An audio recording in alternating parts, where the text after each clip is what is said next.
Alright, so in this video we're going to look at the numeral 1 and see if we can figure out why it has the distinctive shape that it does. So we've been looking at this geometric pattern and we've learned that each numeral is designed or has a design that relates to a specific circle in this series. This is a series of consecutive square root radius circles. So the first circle has the radius of 1, second circle has the radius of the square root of 2, third circle has the radius of the square root of 3, and each numeral is attached to its corresponding circle. So the numeral for 2 is attached somehow to the second ring of the diagram. So in this video we're going to look at the very first ring and see if we can figure out why the number 1 looks like it does, and some of it has some of its distinctive characteristics.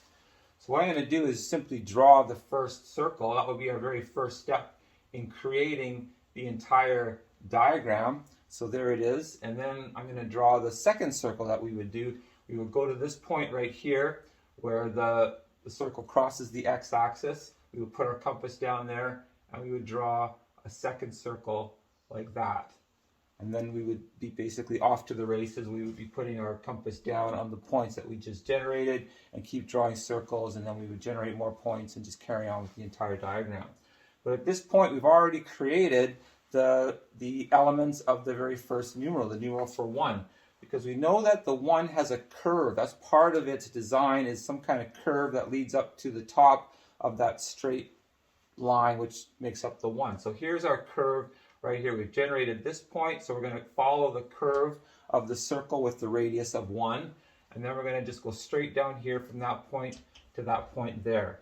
And so we have a line the length of 1. So that's an important factor to remember, that each numeral contains the value of the number that it represents when it's drawn on the Cartesian plane, within this pattern. So there's the length of 1 right there.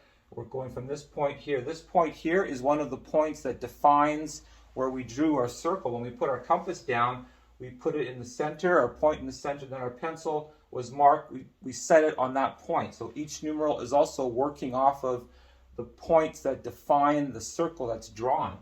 So we've got this point here and that point there. Obviously that's the length of 1. Now obviously too, this point here and that point there are also the length of 1, the distance of 1 from there to there.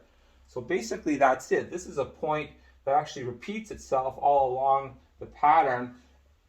Something to consider. It's actually a fairly significant point in relation to the geometry of the overall pattern, as well as to this specific very first 1, 2 steps. So I'm just going to erase that there and maybe clear out some of this around here so you can sort of see it standing on its own. That's why the numeral 1 looks the way that it does, why it has that distinctive slope and down. Some people draw their ones with a little more of a slope or not. Depends how you do it. But basically that's why the numeral for the 1 looks the way that it does. Thanks for watching.